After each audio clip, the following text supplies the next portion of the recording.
قوموں پر جس سے وہ لوگ اس کی آواز سے مر گئے تھے، اس کو بھی صاعقہ کہتے ہیں جی۔ اب یہ جو نام ہے صاعقہ ہمارے مسلمانوں میں نہیں رکھنا چاہیے۔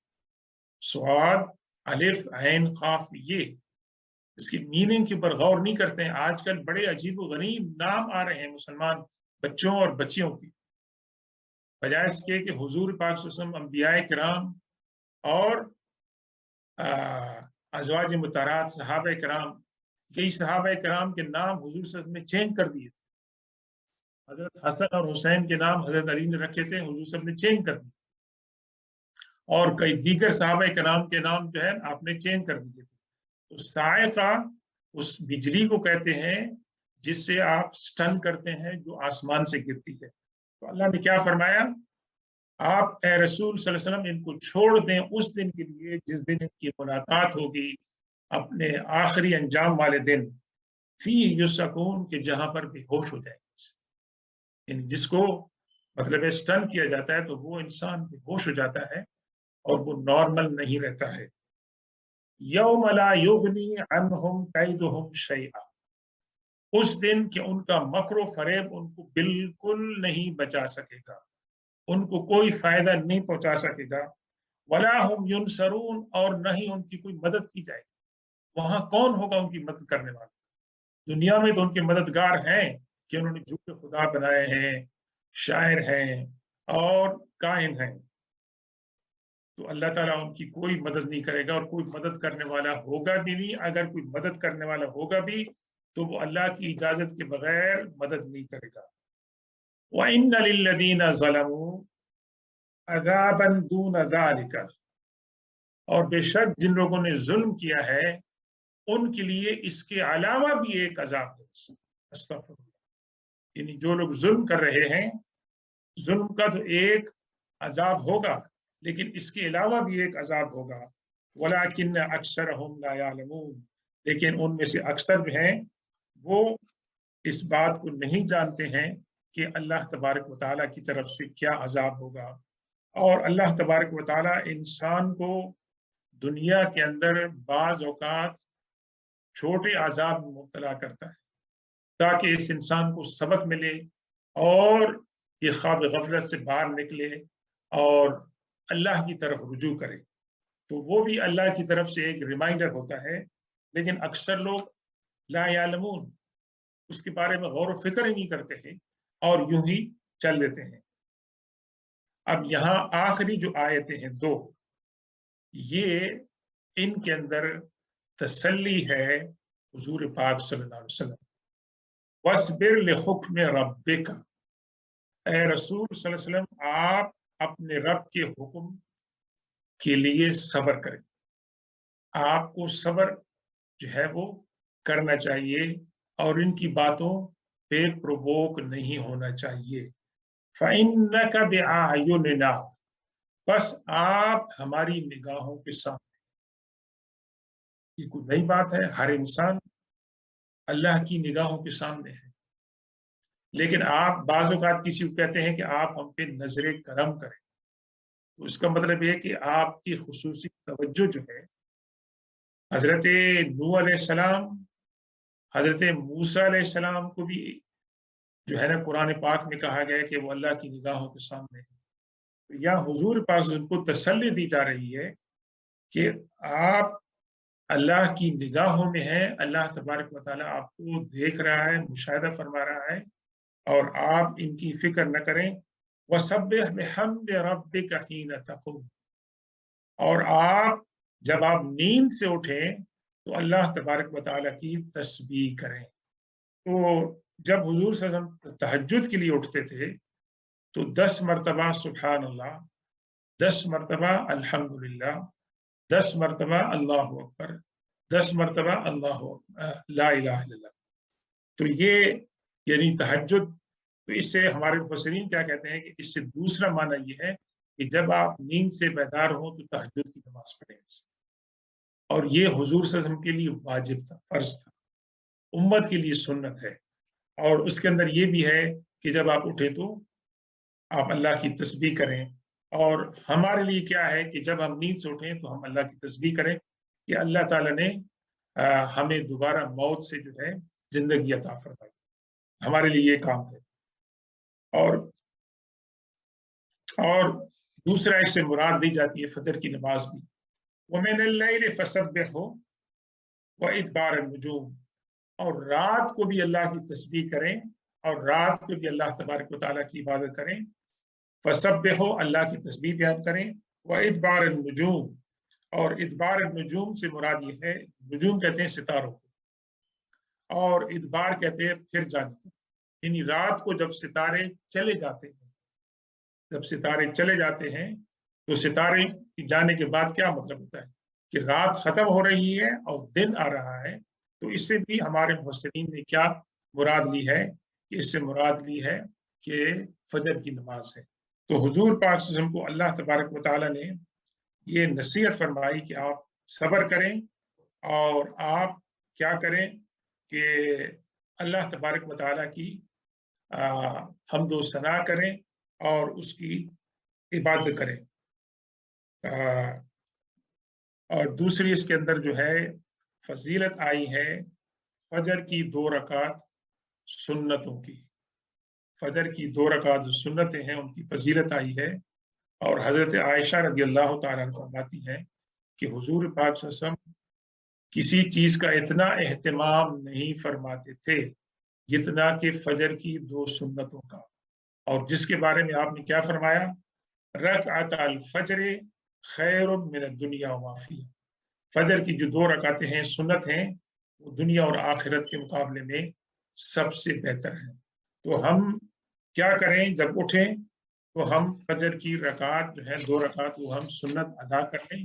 ایون فقہ حنفی کے اندر حکم کیا ہے کہ اگر آپ جا رہے ہیں مسجد میں اور آپ کو فجر کی سنتوں کا ٹائم نہیں ملتا ہے کہ آپ سنتیں پڑھیں گے تو آپ کی فجر کی نماز مس ہو جائے گی، تو اس وقت فجر کی 2 رکعتیں آپ مس کریں، لیکن آپ فجر کے بعد جماعت کے بعد انتظار میں بیٹھے رہیں، سورج طلوع ہونے کے بعد ان 2 سنتوں کی قضا جو ہے وہ کریں، اتنی امپورٹنٹ ہے ویسے یہ سنت۔ تو اللہ تبارک و تعالی ہمیں فجر کی 2 سنتوں کو پابندی کے ساتھ پڑھنے کی توفیق عطا فرمائے، اور اگر کسی وجہ سے مس ہو جائیں تو ہم ان کی قضا کریں، اور ان کی قضا جو ہے وہ ظہر سے پہلے پہلے کرنی چاہیے۔ اللہ تبارک و تعالی آج کے درس میں جو ہم نے ایمان و یقین پر مبنی سورہ طور کے آخری رکوع کی جو ہم نے تلاوت کی ہے، اس کا ترجمہ اور تشریح کی، اللہ ان کو سمجھنے اور ان پر عمل کرنے کی توفیق عطا فرمائے، اور اللہ تبارک و تعالی اس مبارک مہینے کے اندر کہ جو قرآن کا مہینہ ہے اور اس کے اندر ہمیں قرآن کی تلاوت اور اس پر غور و فکر اور اس پر عمل کرنے کی توفیق عطا فرمائے، آمین۔ صلی اللہ تعالی علی خیر خلقہ سیدنا مولانا محمد وآلہ وصحبہ اجمعین برحمتک یا ارحم